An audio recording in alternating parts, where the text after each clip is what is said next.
Hello friends, welcome to the study with micro. मैं रंजीत सिंह एक नई वीडियो के साथ आपके बीच। तो फ्रेंड्स शुरू करते हैं। मानव वन्यजीव संघर्ष, यानी जो मनुष्य और जो हमारे वाइल्ड लाइफ, जो हमारे एनिमल्स हैं, उनके बीच में जो गतिविधियां आजकल हो रही हैं एक दूसरे को लेकर के, उनके संघर्ष के बारे में हम इस अध्ययन करेंगे। इस अध्याय में जो अध्याय आपका 18 है। तो आइए फ्रेंड्स देखते हैं मानव वन्यजीव में संघर्ष की क्या स्थिति है, क्या जानकारी है। मानव वन्यजीव संघर्ष। लोगों और जानवरों के बीच संघर्ष दुनिया के विभिन्न हिस्सों में कई प्रजातियों के निरंतर अस्तित्व के लिए मुख्य खतरों में से एक है। अगर देखा जाए तो जो पीपल हैं, लोग हैं, जो एनिमल हैं, उनके बीच संघर्ष जो देखा जाए आज से नहीं है, ये बहुत समय पहले से चला आ रहा है। इन दोनों के बीच संघर्ष दुनिया के विभिन्न हिस्सों में कई प्रजातियों के निरंतर अस्तित्व के लिए मुख्य खतरे में से एक है और स्थानीय मानव आबादी के लिए एक महत्वपूर्ण खतरा है। तो इसके क्या है, रीजन क्या है? तो फ्रेंड्स, मानव जनसंख्या विस्फोट। फ्रेंड्स, जब मानव जनसंख्या विस्फोट का मतलब यहाँ पर ये है, यदि आप सोचिए, यदि मानव की जो पॉपुलेशन है वो बढ़ती जा रही है, दिन प्रतिदिन जनसंख्या बढ़ती जा रही है, तो जब जनसंख्या का बढ़ना जो होता है फ्रेंड्स, वो एक निश्चित अनुपात से जब बढ़ जाता है ज़्यादा, उसे कहा जाता है जनसंख्या विस्फोट। अब जब मानव की जनसंख्या बढ़ेगी तो आवास की जरूरत पड़ेगी। आवास बनाने के लिए आप क्या करेंगे? जंगल को काटेंगे। तो जब जंगल को काटेंगे तो आपका सिकुड़ता हुआ वन आवरण, यानी वन क्षेत्र भी क्या होगा फ्रेंड्स? कम पड़ेगा। फिर क्या होगा? जब वन क्षेत्र कम पड़ेगा तो उसमें रहने वाले जो वाइल्ड लाइफ वन्यजीव हैं, उनका आप क्या करेंगे? शिकार करेंगे, उनको मारेंगे, या उनका अवैध शिकार, उनका शिकार भी करोगे आप। जनसंख्या बढ़ रही है, बेरोजगारी बढ़ रही है, जब कोई काम नहीं मिलता फ्रेंड्स, तो जानवरों के दांत बेचना, हाथी दांत बेचना, खाल बेचना, स्किन को, ये सब काम करने शुरू कर दोगे तो अवैध शिकार हो जाता है इसका। तीव्र और अनियोजित शहरीकरण। और फ्रेंड्स देखा होगा आपने, ये भी एक कारण इसका है कि आजकल देखिए तीव्र तेजी से अनियोजित तरीके से शहरीकरण बढ़ रहा है, जो विद्युतीकरण को वन क्षेत्रों में घुसने के लिए मजबूर करता है।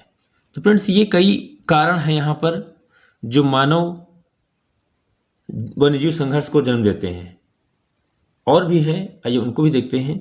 तो पहला कारण आपका क्या हो गया? मानव जनसंख्या विस्फोट, सिकुड़ता हुआ वन आवरण, अवैध शिकार और तीव्र गति से अनियोजित शहरीकरण, जो विद्युतीकरण को वन क्षेत्रों में घुसने के लिए मजबूर कर रहा है। नेक्स्ट पॉइंट क्या है देखिए फ्रेंड्स। सिकुड़ता हो गया, अवैध हो गया। चलिए अब देखिए आप नेक्स्ट कारण, बढ़ता सड़क घनत्व। फ्रेंड्स जनसंख्या बढ़ रही है, ट्रैफिक जो है ज़्यादा हो रहा है, हैवी हो रहा है, तो देखा होगा एक्सप्रेस वे बनते हैं फ्रेंड्स।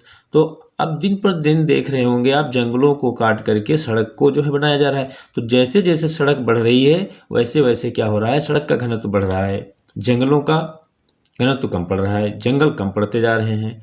इससे भी वन्य जीवों को संघर्ष करना पड़ रहा है मानव से। प्राकृतिक पशु गलियारा का विनाश।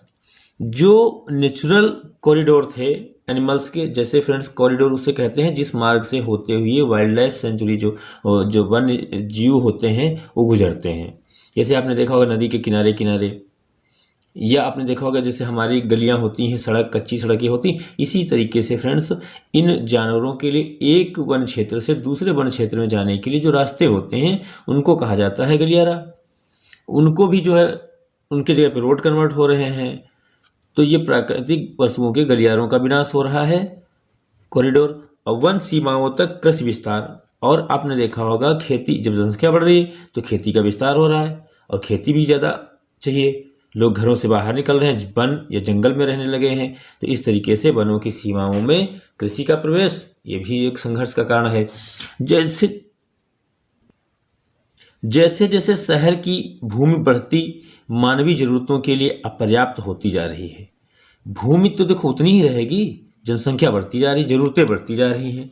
सीमाओं को वन भूमि में धकेल दिया जाता है, जिससे आर्द्र भूमि जो वेटलैंड्स हैं, फॉरेस्ट एरियाज हैं, सूख जाते हैं। इस प्रकार वन्यजीव परेशान और बेघर हो जाते हैं। इस तरीके से मानव वन्यजीव में संघर्ष देखने को मिलता है। तो ये कुछ पॉइंट्स हैं फ्रेंड्स, याद रखिएगा। ये सारा का सारा एक तरीके से रिलेट करिए जनसंख्या से। आप सोचिए, वन्यजीव हमारे जंगलों में रह रहे हैं, यदि जनसंख्या बढ़ेगी तो आपको मिल रहा है सबसे पहला कारण होगा जनसंख्या, मानव जनसंख्या का विस्फोट। जब मानव जनसंख्या बढ़ेगी तो वनों का आवरण घटेगा, क्योंकि रहने के लिए आवास चाहिए, अवैध शिकार शुरू हो जाएगा। शहरीकरण तेजी से हो रहा है, इस वजह से भी लोग जंगलों को काट करके रोड के किनारे रहना चाहते हैं, बसना चाहते हैं। सड़क का घनत्व बढ़ रहा है, प्राकृतिक पशु गलियारा जो कॉरिडोर है उसका विनाश हो रहा है। वन सीमाओं का तेजी से क्या हो रहा है, विनाश हो रहा है, और उसकी जगह पे खेती का विस्तार किया जा रहा है। आर्द्र वन, वर्षा यानी कि वन क्षेत्र, ये सब क्या हो रहे हैं, धीरे धीरे जो है कम कर दिए जा रहे हैं, कम होते जा रहे हैं। आइए देखते हैं इनका प्रभाव। तो मानव और वन्य जीवों पर क्या प्रभाव पड़ता है, तो देखिए। तो ये आपका फ्रेंड्स प्रभाव देख लीजिए। लोग अपनी फसल, पशुधन, संपत्ति और कभी कभी अपना जीवन खो देते हैं। ये भी होता है वन्य जीवों से। लोग अपनी फसल, देखो फसलों को नुकसान कौन पहुंचा देता है, वाइल्ड लाइफ, जंगली जानवर होते हैं, जैसे नीलगाय हैं, बंदर हैं। अभी देखो इस समय यूपी में, क्या पूरे भारत में इस समय गाय देखो, सांड जिसको बोलते हो फ्रेंड्स, वो घूम रहे हैं। इन सब से क्या होता है, किसान अपनी फसल, पशुधन, संपत्ति और कभी कभी अपना जीवन भी खो देते हैं। कभी कभी एक्सीडेंट हो जाते हैं। जानवरों जिनमें से पहले से कई खतरे में है और लुप्तप्राय भी है, अक्सर प्रतिशोध में या भविष्य के संघर्षों को रोकने के लिए मारे जाते हैं। तो ऐसे में क्या किया जाता है, इन वन्य जीवों को मार दिया जाता है। जैसे बिहार में देखा होगा आपने, नीलगाय वहाँ पे जो है ज़्यादा उत्पाद करने लगी, फसलों को खाने लगी, तो बिहार सरकार ने वहाँ पर क्या किया, नीलगाय को मारने का आदेश दे दिया। और ऐसे एचपी हिमाचल प्रदेश में बंदरों को मारने का आदेश दे दिया गया, क्योंकि काफ़ी ज़्यादा उनसे परेशान हो गए। तो इस तरीके से मानव और वन्यजीवों में संघर्ष देखने को मिलता है। तो ये प्रभाव हैं इसके।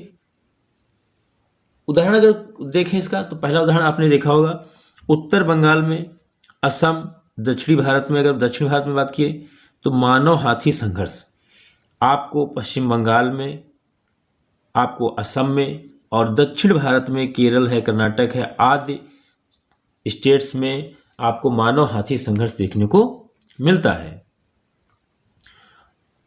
और उदाहरण देखें तो, और इसके उदाहरण जो हैं वो है हिमाचल प्रदेश में। देखो फ्रेंड्स, हिमाचल प्रदेश में, उत्तरी भारत में भी ये देखने को मिलेगा। हमने कहा था हिमाचल प्रदेश में बंदर को मारने की बात की गई है, और बिहार में भी जो है हाथी को, नीलगाय को मारने की बात की गई है।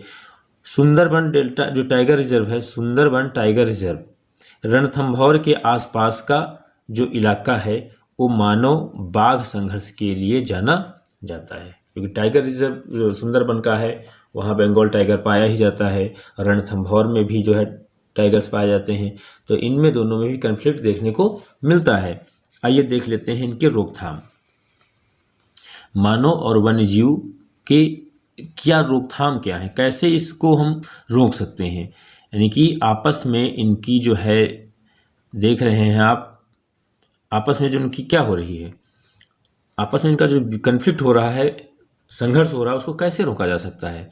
तो फ्रेंड्स, अवैध शिकार को नियंत्रित करके, जो अवैध शिकार हो रहा है वन्यजीवों का, इसको अगर रोक दिया जाए तो इनका संघर्ष कम हो जाएगा। वन्यजीव गलियारे, मानव निवास और विकसित क्षेत्रों में जानवरों को एक सुरक्षित मार्ग प्रदान किया जाए। इसीलिए देखो फ्रेंड्स, आजकल क्या हो रहा है, जो सरकारें हैं वो क्या कर रही हैं, जो सरकारें हैं जहीं कहीं पे भी जो कोई वो बनाती हैं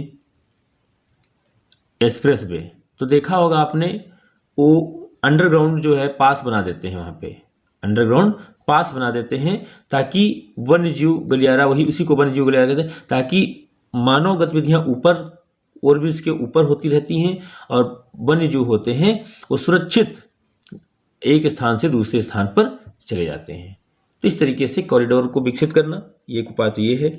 जागरूकता कार्यक्रम भी चलाना चाहिए, लोगों को जागरूक करना चाहिए, क्योंकि ये जो हमारे होते हैं ये जैव विविधता को बढ़ाते हैं, इनको नहीं मारना चाहिए।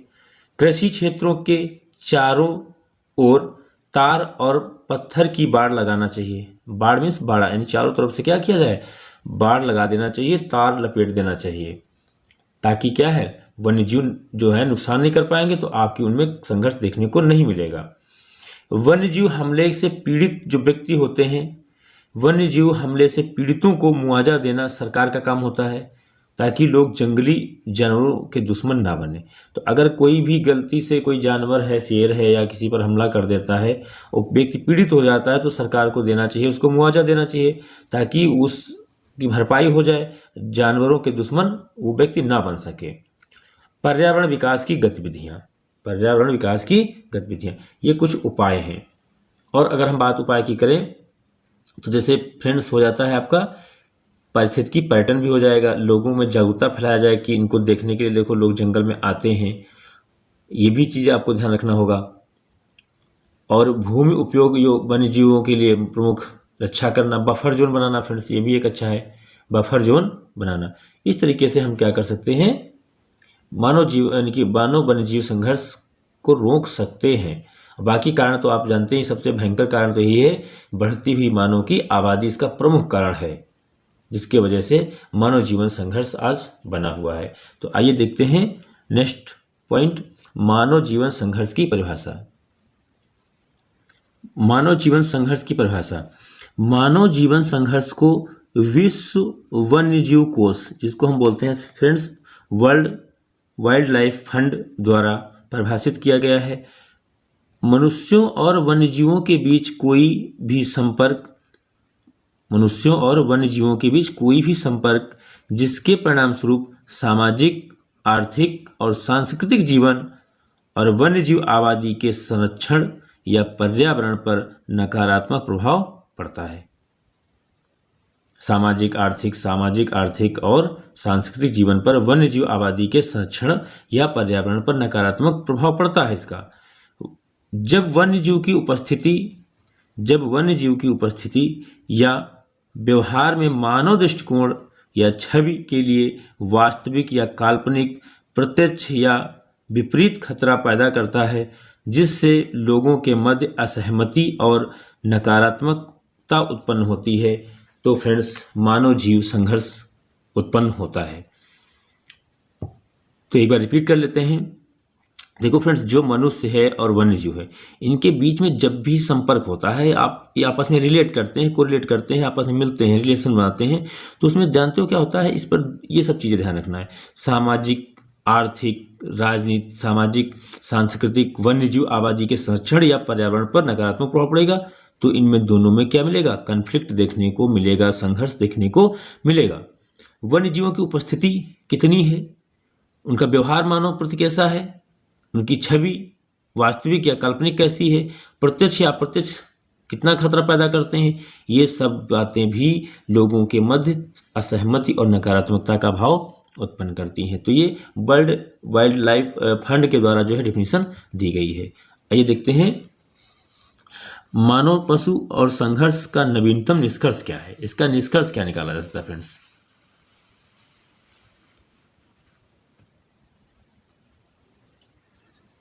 मानव पशु संघर्ष नवीनतम निष्कर्ष 2018-19 और 2020-21 के बीच देश भर में बिजली से फ्रेंड्स, ये ध्यान रखिएगा, बहुत इंपॉर्टेंट फैक्ट नहीं रहेगा, लेकिन बट पूछा जा सकता है, जब इसमें दिया है सिलेबस में तो कुछ भी पूछा जा सकता है। 22 हाथियों की मौत हुई है, ये ध्यान रखिएगा आप, जबकि 45 की मौत हाथियों की हुई है ट्रेन से, और 29 की शिकारियों के द्वारा, और 11 की मौत जो है जहर खाने से हो गई है। कुछ ऐसा यानी कि पॉइजनिंग फूड खा लिया है जिससे उनकी मृत्यु हो गई। तो ये संघर्ष दिखाता है कि उनको देखो बिजली से भी संघर्ष करना पड़ रहा है, ट्रेन मानो, ये किसी भी प्रकार से आपस में संघर्ष हो सकता है।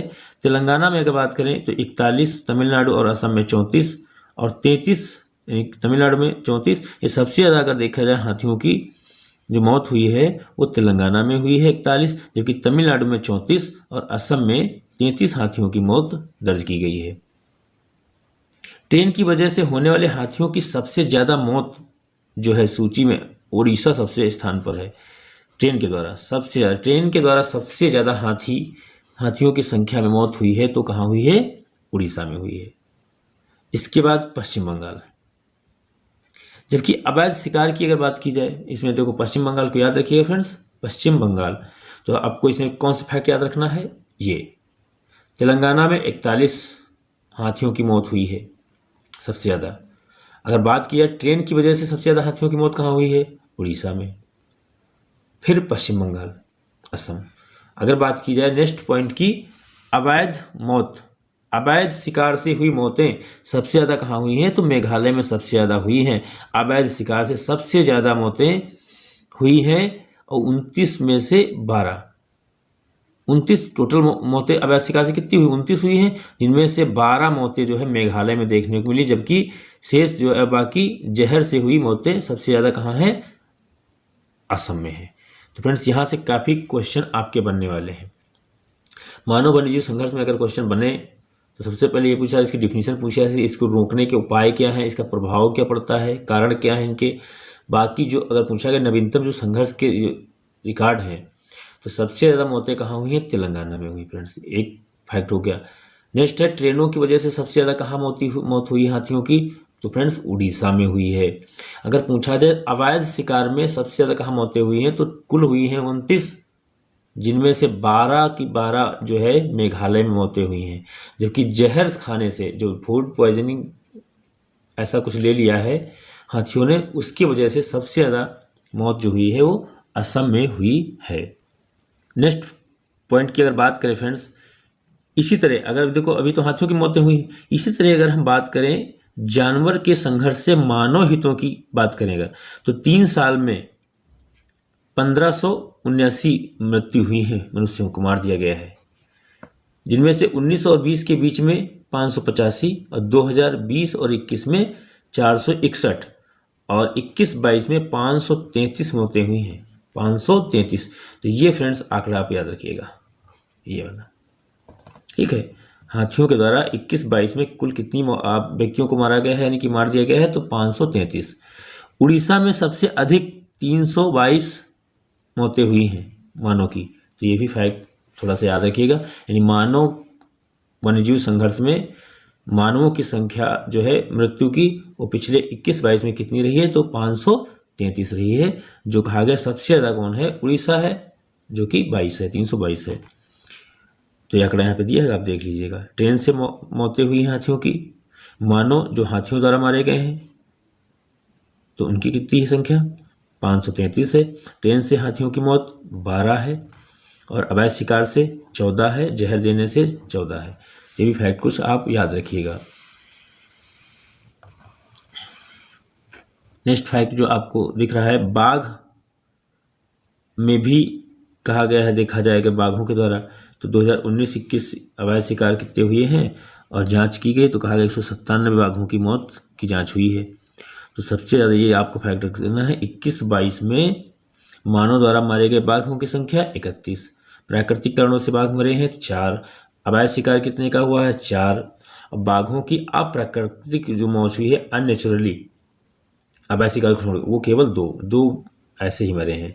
अगर ये देखा है जांच के दौरान बाघों की मौत कितनी हुई है 2021-22 में, तो 104 हुई है। तो ये फैक्ट आपको ध्यान रखना होगा। एक बार देखो रिपीट करेंगे फ्रेंड्स, तभी आपको ये क्लियर होंगे फैक्ट, नहीं तो ऐसे फैक्ट क्लियर नहीं होने वाले हैं। बाकी यहाँ से क्वेश्चन अगर कठिन बनेगा तो आपके क्वेश्चन इसी टेबलों से बनेंगे, टेबल से निश्चित तौर पर बनेंगे। इसलिए इन टेबलों को एक बार ध्यान से पढ़ लीजिएगा, स्क्रीनशॉट ले लीजिएगा। अब क्या है इसे कम करने के, तो मैंने अभी इसके उपाय पढ़े भी थे। तो फ्रेंड्स वही वाली बात है, उपाय अभी हमने कहा था अवैध शिकार को नियंत्रित किया जाए, सब बातें हुई थी, तो इनको थोड़ा सा आप ध्यान रखिएगा। चलिए फ्रेंड्स यहाँ से हम देखते हैं कुछ इसी टॉपिक से मानव वन्यजीव संघर्ष से कुछ महत्वपूर्ण प्रश्न। तो फ्रेंड्स मानव वन्यजीव संघर्ष के प्रमुख कारण क्या है? तो फ्रेंड्स संरक्षित क्षेत्र का अभाव, शहरीकरण, परिवहन नेटवर्क या इनमें से सभी। तो आपने अभी देखा था फ्रेंड्स, ये सब कारण हैं जिनके द्वारा वन्यजीव संघर्ष मानव का हो रहा है। तो विकल्प क्या हो जाएगा? राइट, डी हो जाएगा। आइए इसकी व्याख्या देख लेते हैं। तो फ्रेंड्स ये व्याख्या रही इसकी। मानव वन्यजीव संघर्ष के प्रमुख कारणों में संरक्षित क्षेत्र का अभाव, कंजर्वेटेड जो एरियाज होते हैं उनकी जो है लैक ऑफ कंजर्वेटेड एरियाज, एंड वन्यजीव जनित संक्रमण, शहरीकरण, परिवहन नेटवर्क का विकास और बढ़ती मानव जनसंख्या। सबसे बड़ा कारण जो फ्रेंड्स है मानव वन्यजीव संघर्ष का वो है आपका बढ़ती मानव जनसंख्या, क्योंकि यही कारण सबको जन्म देता है। अन्य जो भी कारण आपके दिख रहे हैं आपको, वो सब के सब कारण इन्हीं से आते हैं, ये भी आपको ध्यान रखना होगा। चलिए फ्रेंड्स नेक्स्ट क्वेश्चन देखते हैं। क्वेश्चन नंबर 2, मानव वन्यजीव संघर्षों के कारण किस पर ज्यादा प्रभाव पड़ता है फ्रेंड्स? तो वन्यजीवन तथा पारिस्थितिकी तंत्र पर बिल्कुल पड़ता है, स्थानीय समुदायों पर बिल्कुल पड़ता है फ्रेंड्स, और समानता पर भी पड़ता है। यानी इनमें से सभी जो होगा वो आपका राइट आंसर हो जाएगा फ्रेंड्स। चलिए इसकी भी व्याख्या देख लेते हैं। इसका सही आंसर क्या हो जाएगा फ्रेंड्स? डी हो जाएगा। और इसकी व्याख्या देखते हैं। मानव वन्यजीव संघर्ष के कारण वन्यजीव तथा पारिस्थितिकी तंत्र पर स्थानीय समुदायों, समानता, सामाजिक गतिशीलता यानी कि सोशल मोबिलिटी पर, सतत विकास पर गहरा प्रभाव पड़ता है। इन संघर्ष के कारण ही मनुष्यों के द्वारा इनकी संघर्ष हो रहा है। इसके कारण कुछ प्रजातियां आजकल क्या हो रही हैं? विलुप्त होने के कगार पर पहुंच गई हैं। ये भी ध्यान रखना होगा। चलिए नेक्स्ट क्वेश्चन देखते हैं फ्रेंड्स। Question number 3। तो क्वेश्चन नंबर 3 देखते हैं फ्रेंड्स। क्वेश्चन नंबर 3 देखिए, अ फ्यूचर, अच्छा विकल्प डी नहीं दिख रहा है, शो नहीं कर रहा, देख लीजिए इसको। चलिए, a future for all, a need for human wild life coexistences नामक रिपोर्ट किसने प्रकाशित की? तो फ्रेंड्स ये प्रकाशित की है World Wide Fund UNEP, United nation environment Programme. इन दोनों ने मिलकर के जो है ये रिपोर्ट जारी की है। तो इसको भी ध्यान रखना। ये रिपोर्ट क्या कहती है? ये रिपोर्ट जो है फ्रेंड्स, व्याख्या देख लीजिए इसकी। ये रिपोर्ट जो है फ्रेंड्स वो a future for all, a need for human wild life coexistences, ये जो है फ्रेंड्स रिपोर्ट WWF और UNEP, इसका मुख्यालय नैरोबी में है फ्रेंड्स, याद रखें केनिया में। ये रिपोर्ट जो है मानव वन्यजीव संघर्ष पर प्रकाश डालती है। काफ़ी इंपॉर्टेंट फैक्ट रहने वाला है फ्रेंड्स। नेक्स्ट क्वेश्चन देखते हैं फ्रेंड्स। क्वेश्चन आपको तो यही दिख जाएगा और इसका आंसर आपको सेकेंड स्लाइड पे देखने को मिलेगा। तो ये रहा इसका प्रश्न। मानव वन्यजीव संघर्ष के कारण होने वाले फसलों के नुकसान पर किस योजना के तहत क्षतिपूर्ति का प्रावधान किया गया है? काफ़ी मोस्ट इम्पॉर्टेंट फ्रेंड्स है, क्योंकि संघर्ष तो इसीलिए हो रहा है, जैसे कि हमारे आजकल नील गाय हैं या भी जो मकॉक बंदर हैं, इन सबसे जब हमको किसानों को फसलों को नुकसान होता है, किसी पर्सनल चीज़ को नुकसान करते हैं, तो हम लोग उनको मारने का प्रयास करते हैं, जिसकी वजह से मानव वन्यजीव कन्फ्लिक्ट होता है। ये इस बात को ध्यान रखना। तो कौन सी ऐसी योजना है जो सरकार के द्वारा, केंद्र सरकार के द्वारा चलाई गई है, उसका नाम बताइएगा। चलिए देखते हैं। तो फ्रेंड्स ये है आपका चारों विकल्प, जिसमें विकल्प आपका सी सही है। प्रधानमंत्री फसल बीमा योजना, इसको शुरू किया गया ताकि जो भी नुकसान वाइल्ड लाइफ जानवरों से होता है उसकी भरपाई सरकार कर सके। तो आप फसल का बीमा करवा लीजिए। अब कोई फसल चर जाए या नुकसान पहुंचा दे तो आपकी जिम्मेदारी नहीं होती। और इसकी व्याख्या देख लीजिए। तो ये रही इसकी व्याख्या। मानव वन्यजीव के संघर्ष के कारण ही होने वाले फसलों के नुकसान पर प्रधानमंत्री फसल बीमा योजना के तहत क्षतिपूर्ति की व्यवस्था की गई है। इस योजना की शुरुआत नरेंद्र मोदी ने 13 जनवरी 2016 को की थी। इस बात को आप ध्यान रखिएगा, क्वेश्चन काफ़ी इंपॉर्टेंट रहने वाला है। फ्रेंड नेक्स्ट क्वेश्चन आपको दिख रहा है। नेक्स्ट क्वेश्चन आपका है, मानव वन्यजीव संघर्ष को परिभाषित किया गया है। तो किस में परिभाषित किया गया है? आपको आंसर देना होगा। चारों विकल्प आपको दिख रहे हैं। तो इसका सही आंसर फ्रेंड्स क्या हो जाएगा, इसे UNEP है, WMO है, IUCN है और वर्ल्ड वाइड फंड है। तो ये फ्रेंड्स ए ऑप्शन इसका क्या हो जाएगा, A option is the right. चलिए व्याख्या देख लेते हैं। तो फ्रेंड्स इसकी व्याख्या है, मानव वन्यजीव संघर्ष को वर्ल्ड वाइल्ड फॉर नेचर द्वारा परिभाषित किया गया है। फ्रेंड्स इसका नाम क्या है, World wide for nature of fund for परिभाषित किया गया है। और इसको कहते हैं हम मनुष्यों और वन्यजीवों के बीच कोई भी संपर्क जिनके परिणामस्वरूप मानव सामाजिक, आर्थिक और सांस्कृतिक वन्यजीव आबादी के संरक्षण पर नकारात्मक प्रभाव पड़ता है। नेक्स्ट क्वेश्चन देखते हैं।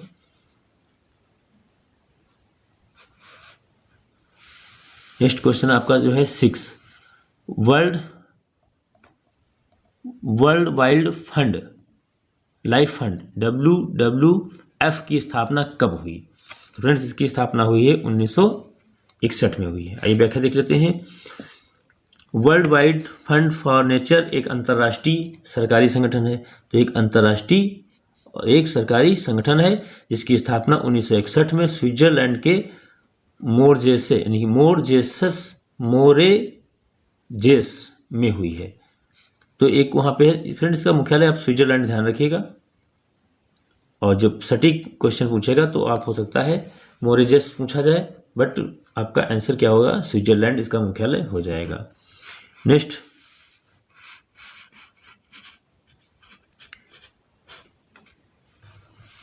क्वेश्चन आपका है, मानव वन्यजीव संघर्ष को रोकने के लिए निम्नलिखित में से कौन सा कदम उठाया जा सकता है। तो फ्रेंड्स इसके सभी विकल्प आपके क्या हो जाएंगे, राइट हो जाएंगे। बायो फेंसिंग बैरियर लगाइए, बाड़ा इसको बोलते हैं, बाड़ लगाइए। बायो पेड़ पौधों को लगा सकते, कटीले पौधे लगा सकते हैं आप। हरित आवरण में वृद्धि कर दीजिए। वन क्षेत्रों में खाद्य पदार्थों एवं जल की प्राप्त सुनिश्चित करना, और इनमें से सभी, इसके सही आंसर हो जाएंगे इनमें से सभी। नेक्स्ट क्वेश्चन नंबर है 8, मानव वन्यजीव संघर्ष को कम करने के चरण में WWF world wild life fund इसकी स्थापना 1961 में की गई, मुख्यालय स्विट्जरलैंड में। भारत के किस राज्य में सोनितपुर मॉडल को विकसित किया था। तो आपका आंसर हो जाएगा असम, आंसर हो जाएगा आपका। तो फ्रेंड्स इसका आंसर क्या हो जाएगा, सोनितपुर मॉडल का असम। ये है क्या, घटना क्या है, तो असम के सोनितपुर जिले में जंगल के विनाश होने के कारण हाथियों ने किसानों की फसल पर धावा बोल दिया, जिसके परिणाम स्वरूप हाथियों और मनुष्यों के बीच में संघर्ष उत्पन्न हो गया। हाथियों और मनुष्यों दोनों की मौतें हुई, जिसके जवाब में वर्ष 2003-04 में WWF इंडिया ने सोनितपुर मॉडल विकसित किया, और इस मॉडल के तहत समुदाय के सदस्यों को राज्य के वन विभाग से जोड़ दिया गया। तो ये है सोनितपुर मॉडल, ध्यान रखिएगा। नेक्स्ट क्वेश्चन फ्रेंड्स, WWF जिसका फुल फॉर्म फ्रेंड्स कई बार मैंने नाम ले चुका हूँ, वर्ल्ड वाइल्ड लाइफ फंड 1961 में स्थापना हुई। UNEP United nation environment programme स्थापना 1972, इसकी 1900 फ्रेंड्स हुई है 61 में, और इसकी हुई 1972 में। मुख्यालय स्विट्जरलैंड, इसका मुख्यालय नैरोबी केन्या में। A future for all the need for human wild life coexistence नामक रिपोर्ट के तहत वर्ष 1970 के बाद वैश्विक वन्यजीव आबादी में कितने प्रतिशत की गिरावट आई है, तो 68% की फ्रेंड्स गिरावट आई है। तो फ्रेंड्स व्याख्या देख लेते हैं इसकी।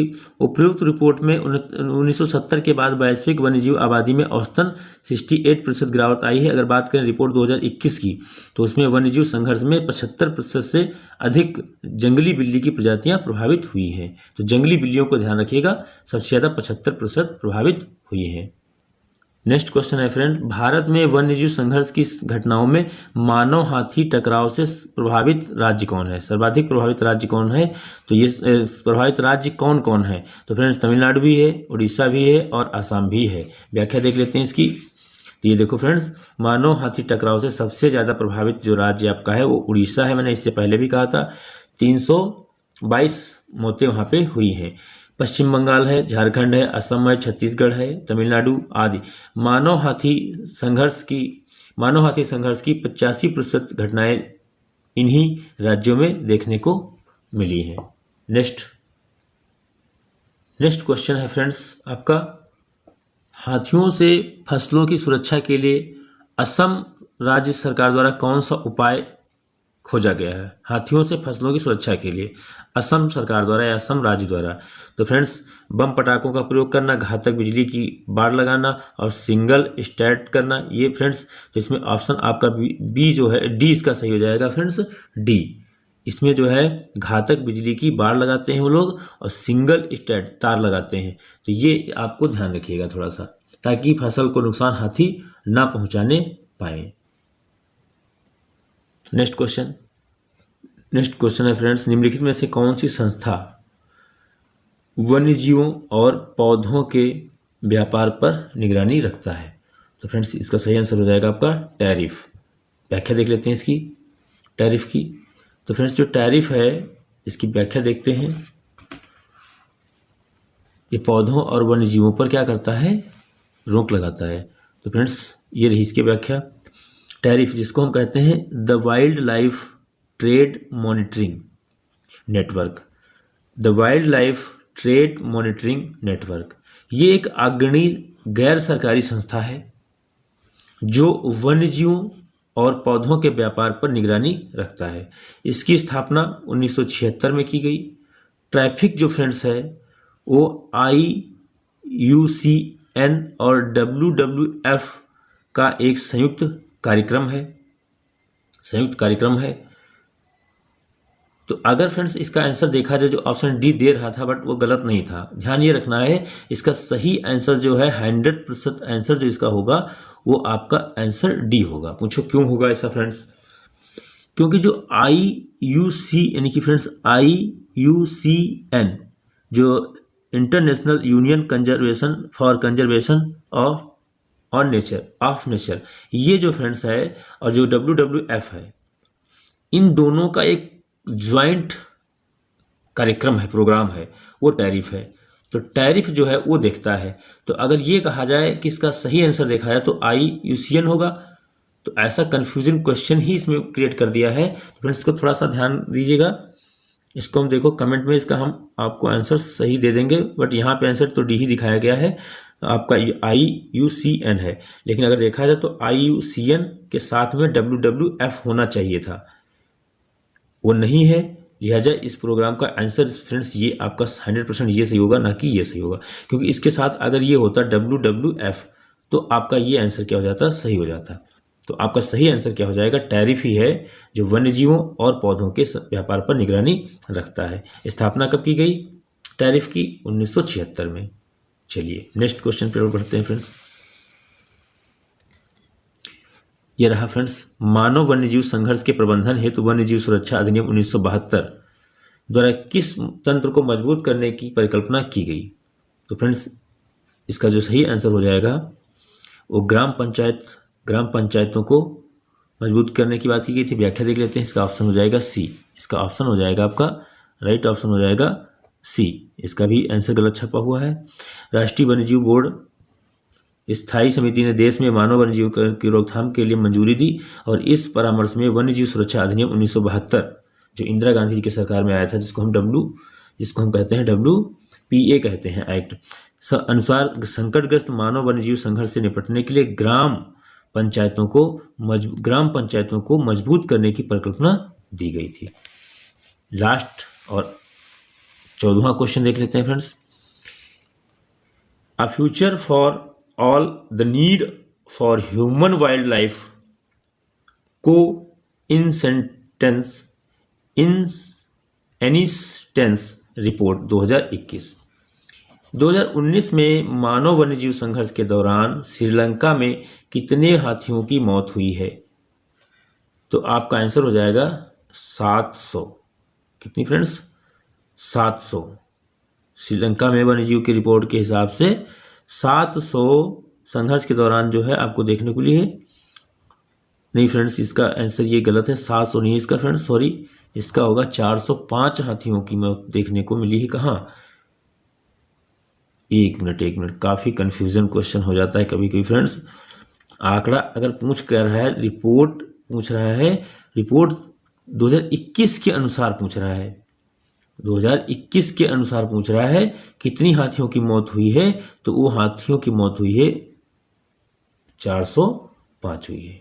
ठीक है फ्रेंड्स, ये ध्यान रखिएगा। चलिए फ्रेंड्स, तो वीडियो अच्छी लगी हो फ्रेंड्स तो चैनल को सब्सक्राइब करिएगा, वीडियो को लाइक करिएगा, शेयर करिएगा। मिलते हैं नेक्स्ट वीडियो में, तब तक के लिए जय हिंद, जय भारत, जय संविधान।